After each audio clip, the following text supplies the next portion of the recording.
매월 5%씩 1년에 60%에 달하는 배당금을 준다는 초고배당 ETF 혹시 들어보셨어요? 아, 네. 요즘 정말 뜨거운 주제죠. 사실 저도 광고 보고 이게 가능한가 싶어서 눈이 동그래졌거든요. 듣기만 하면 월급만큼 배당받으면서 경제적 자유 이룰 수 있을 것 같은데 그렇죠. 세상에 공짜 점심은 없잖아요.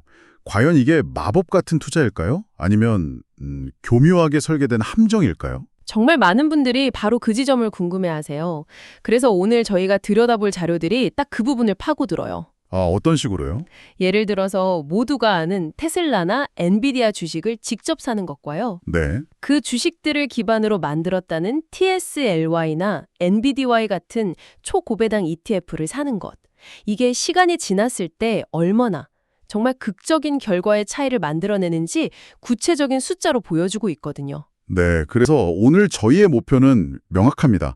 광고에 나오는 그 현란한 배당 수익률 숫자 뒤에 숨어있는 진짜 돈의 흐름을 한번 추적해보는 거예요. 맞아요. 이걸 알아야만 내 소중한 투자 원금을 지키고 진짜 수익과 원금 돌려주기를 구분할 수 있을 테니까요. 자, 그럼 한번 제대로 파헤쳐보죠. 네. 그럼 가장 근본적인 질문부터 시작해볼게요. 보통 배당이라고 하면 기업이 열심히 일해서 번 이익의 일부를 주주들한테 나눠주는 거잖아요. 그렇죠. 우리가 아는 일본적인 배당이죠. 그런데 이런 ETF 상품들은 대체 어디서 돈이 나서 50%, 60%라는 좀 비상식적인 배당을 줄 수 있는 거죠? 아주 좋은 질문이에요. 그 비밀을 푸는 열쇠가 바로 배당의 재원. 그러니까 돈이 나오는 세 가지 출처에 있어요. 세 가지나요? 네. 첫 번째는 우리가 흔히 생각하는 방식이에요. ETF가 보유한 자산의 가격이 올라서 생긴 이익, 즉 실현 이익을 나눠주는 거죠. 그건 이해가 되네요. 두 번째는 조금 특이한데 자본 반환이라고 해서 투자자들이 낸 원금의 일부를 그대로 돌려주는 방식이에요. 잠깐만요. 원금을 돌려준다고요? 네. 원금 일부를요. 그건 그냥 제 돈을 저한테 다시 주는 거잖아요. 그걸 수익이라고 할 수 있나요? 바로 그게 이 상품의 핵심적인 함정 중 하나예요. 이 부분은 뒤에서 더 깊게 다룰 거고요. 아, 네. 알겠습니다. 그리고 가장 중요하고 이 구조를 이해하는 데 핵심인 세 번째 재원이 있어요. 네. 바로 커버드 콜이라는 특별한 파생 상품 전략을 통해 벌어들이는 옵션 프리미엄이라는 수익이에요. 이게 바로 초고배당의 마법을 가능하게 하는 엔진인 셈이죠. 커버드 콜, 옵션 프리미엄. 말이 갑자기 좀 어려워지는데요. 이건 좀 쉽게 풀어서 설명해 주셔야 할 것 같아요. 물론이죠. 최대한 간단하게 비유를 한번 들어볼게요. 제가 아주 좋은 집, 그러니까 주식을 한 채 가지고 있다고 상상해 보세요. 네, 집이 한 채 있습니다. 그런데 어떤 사람이 와서 이 집을 한 달 뒤에 10억 원에 살 수 있는 권리를 저한테 파세요. 라고 제안하는 거예요. 아, 집이 아니라 집을 살 수 있는 권리요? 네, 저는 그 제안을 받고 좋아요. 그 권리를 드릴 테니 대신 수수료로 1,000만 원을 지금 저한테 주세요. 라고 말하는 거죠. 이 1,000만 원이 바로 옵션 프리미엄입니다. 아, 집을 팔았든 안 팔았든 이 수수료는 제 주머니에 들어오는 확실한 현금 수익이 되는 거고요. 그러니까 주식을 실제로 팔아서 남기는 차익이 아니라 미래의 특정 가격에 팔 수 있는 권리 자체를 팔아서 돈을 버는 구조군요. 정확해요. 그리고 이 수수료, 즉 옵션 프리미엄은 그 집값, 그러니까 주가의 변동이 심할수록 비싸져요. 아, 왜 그렇죠? 집값이 막 오르락내리락 하면 불확실성이 커지니까 그 권리를 사는 사람도 더 많은 돈을 지불해야 하는 거죠. 최근 테슬라나 엔비디아처럼 주가 움직임이 롤러코스터를 타는 주식들을 기초로 한 커버드 콜 ETF들이 등장하면서 이 프리미엄 수익이 엄청나게 커졌고 덕분에 배당률이 50%, 60%까지 치솟게 된 겁니다. 그렇군요. 이제 어떻게 그런 높은 배당이 가능한지는 이해가 됐어요. 매달 권리를 팔아서 수수료를 받으니까 안정적인 현금 흐름이 생기는 거네요. 네, 맞습니다. 이렇게만 들으면 정말 완벽한 투자 같은데 분명히 여기에도 대가가 있겠죠? 세상에 공짜 점심은 없으니까요. 네, 바로 그 권리를 파는 순간 치러야 하는 대가가 발생해요. 여기서 커버드 콜 전략의 결정적인 약점이 드러나죠. 어떤 약점이죠? 아까 집 비유로 다시 돌아가 볼게요. 제가 한 달 뒤 10억에 팔 수 있는 권리를 팔았잖아요. 네, 1,000만 원 받고요. 그런데 갑자기 부동산 시장이 폭등해서 한 달 뒤에 그 집이 10억, 20억이 된 거예요. 아, 그래도 저는 10억에 팔아야 하는 거군요. 그렇죠. 권리를 산 사람이 그 권리를 행사할 테니까요. 와, 그럼 5억, 10억의 추가 상승분은 그냥 날리는 거네요. 바로 그거예요. 주가가 약속된 가격 이상으로 아무리 폭등해도 그 엄청난 상승 이익을 온전히 누릴 수가 없어요. 내 수익률에 보이지 않는 뚜껑이 씌워져 버린 거죠. 이걸 금융시장에서는 상승 잠재력이 제한된다라고 표현해요. 이게 실제로 어느 정도의 차이를 만드는지 궁금한데요. 저희가 살펴본 자료에 나온 엔비디아 사례는 정말 충격적이더라고요. 네, 정말 극적인 비교였죠.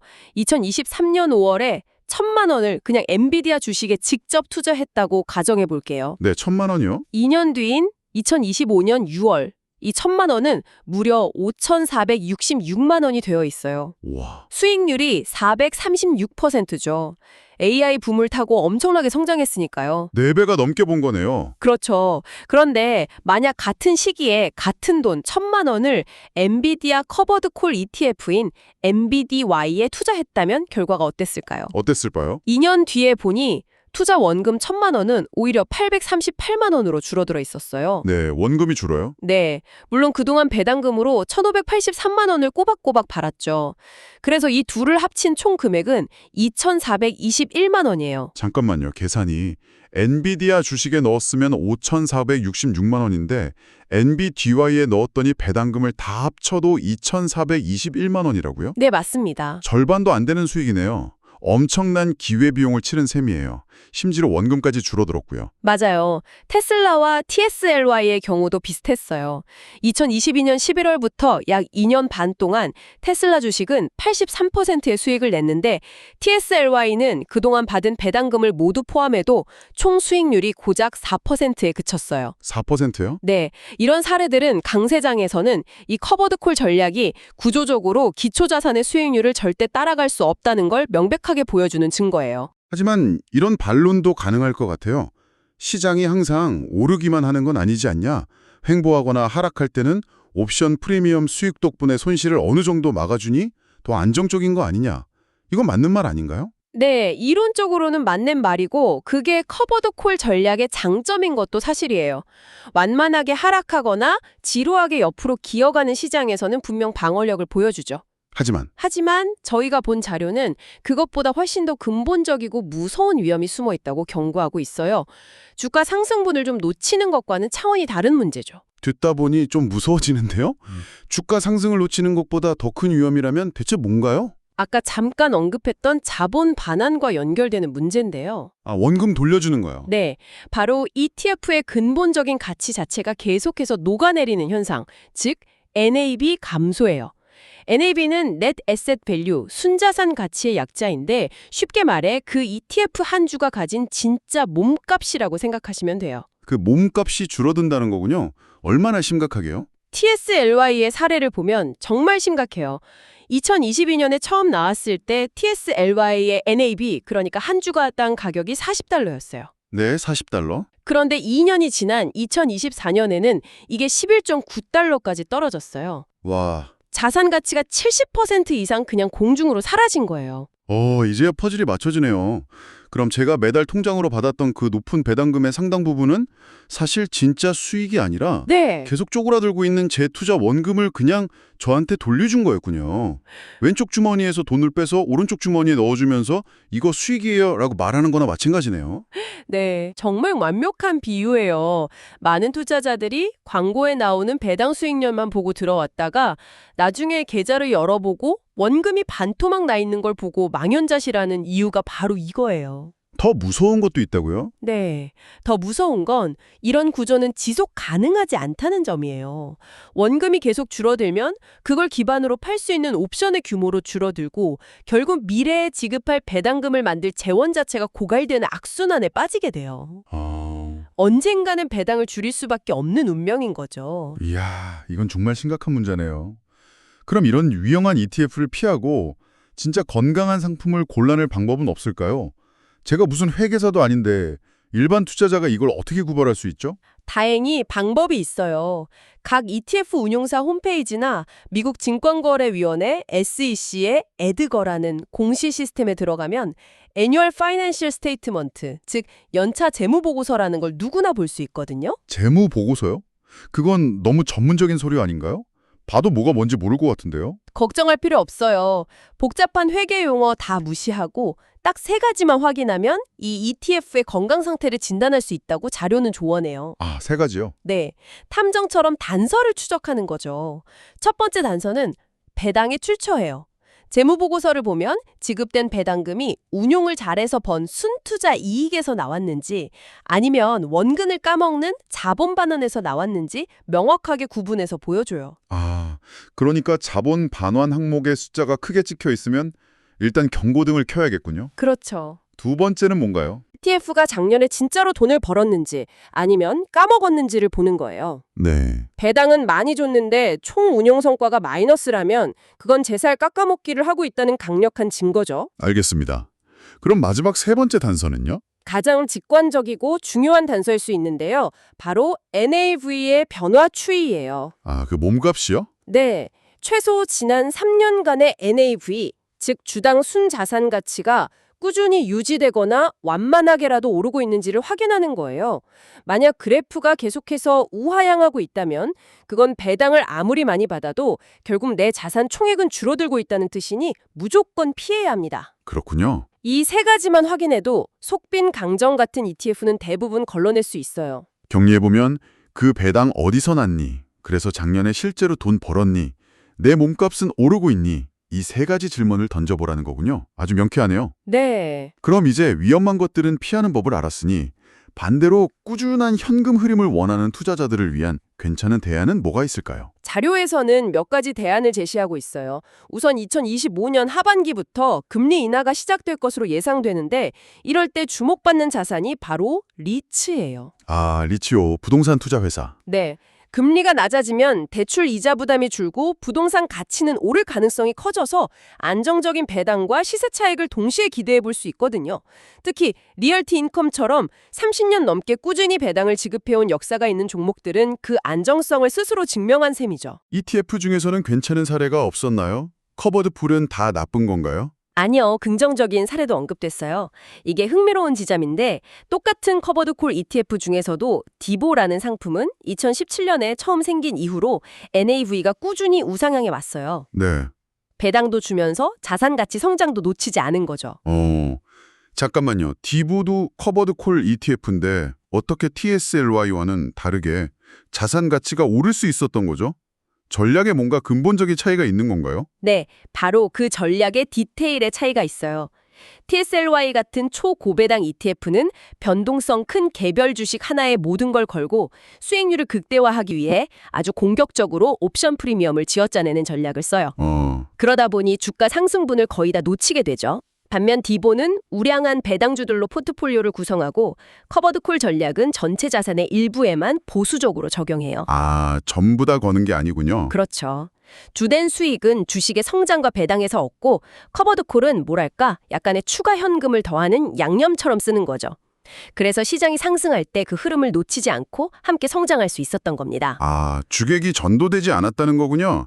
커버드 콜이 주인이 아니라 보조적인 수단으로만 활용됐다는 점. 정확합니다. 그럼 커버드 콜이 아닌 일반적인 고배당 ETF 중에서는 어떤 것들이 좋은 평가를 받았나요? SCHD나 SPHD 같은 ETF들이 대표적인 사례로 꼽혔어요.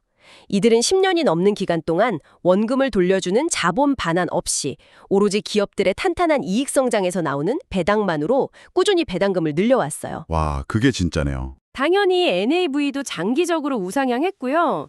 이게 바로 진짜 배당 성장 투자의 정석이라고 할 수 있죠. 그렇군요. 그럼 마지막으로 2026 이후의 ETF 시장 전체에 대한 전망도 흥미로웠는데요. 어떤 큰 흐름들을 예상하고 있었나요? 세 가지 큰 변화의 물결이 예상된다고 분석했어요. 첫째는 단순히 시장 지수를 따라가는 패시브 ETF의 시대가 가고 펀드 매니저가 적극적으로 종목을 골라 시장보다 더 높은 수익을 추구하는 액티브 ETF의 수가 패시브를 추월할 거라는 전망이에요. 아, 투자자들이 이제 그냥 시장 평균 수익률에는 만족하지 못한다는 뜻이군요. 네, 더 적극적으로 수익을 찾아 나선다는 거죠. 두 번째 흐름은 뭔가요? 두 번째는 금리 하락이 예상되면서 안전자산인 장기 채권 ETF로 돈이 몰릴 거라는 거예요. 금리가 하락하면 채권 가격은 오르기 때문에 지금 장기 채권에 투자하면 이자 수익과 시세 차익을 모두 노릴 수 있다는 기대감 때문이죠. 맞으면 세 번째 흐름이 개인 투자자들에게는 가장 중요할 것 같았어요. 맞아요. 바로 ETF 시장에 대규모 정리 해고가 예상된다는 점이에요. 정리해고요. 네, 현재 미국 시장에 3,900개가 넘는 ETF가 있는데 이 중 1,100개 이상이 너무 규모가 작아서 제대로 운영되지 않고 있대요. 이런 소규모 ETF들은 결국 수익성 악화로 청산될 가능성이 높다는 거죠. 그럼 만약 제가 투자한 ETF가 청산되면 제 돈은 어떻게 되는 건가요? 휴지 조각이 되나요? 그건 아니에요. 청산 시점의 순자산 가치, NAV만큼 현금으로 돌려받게 돼요. 다행이네요. 하지만 내가 원하지 않는 시점에 강제로 투자가 종료되고 그 과정에서 세금이나 거래 비용이 발생할 수 있죠. 그래서 앞으로는 이름도 처음 들어보는 신생 소규모 ETF보다는 오랫동안 검증되고 자산 규모가 큰 대형 우량 ETF에 집중하는 전략이 훨씬 더 중요해질 거라는 조언입니다. 자, 오늘 초고배당 ETF의 달콤한 유혹부터 그 이면의 차가운 현실까지 깊이 들여다봤습니다. 높은 배당률이라는 숫자 뒤에는 주가 상승의 기회를 놓치는 비용, 그리고 심지어 내 원금 자체가 녹아내릴 수 있다는 큰 위험이 숨어 있었네요. 오늘 나눈 이야기에서 딱 하나만 기억해야 한다면 바로 이거예요. 광고에 나오는 배당 수익률이 아니라 그 배당이 어디에서 오는지를 반드시 확인해야 한다는 것. 네, 지속 가능한 진짜 이익에서 나오는지 아니란 그냥 내 원금을 돌려주는 것인지 구별해야만 해요. 계속해서 하락하는 NAV는 가장 강력하고 명백한 경고 신호고요. 결국 단기적으로 매달 통장에 찍히는 현금의 즐거움을 위해 장기적으로 내 자산이 불어나는 더 큰 기쁨을 포기할 것인지에 대한 선택의 문제로 귀결되는 것 같아요. 네, 맞아요. 오늘 분석은 과거의 데이터를 통해 미래의 지속 가능성을 예측하는 하나의 방법을 제시한 셈이에요.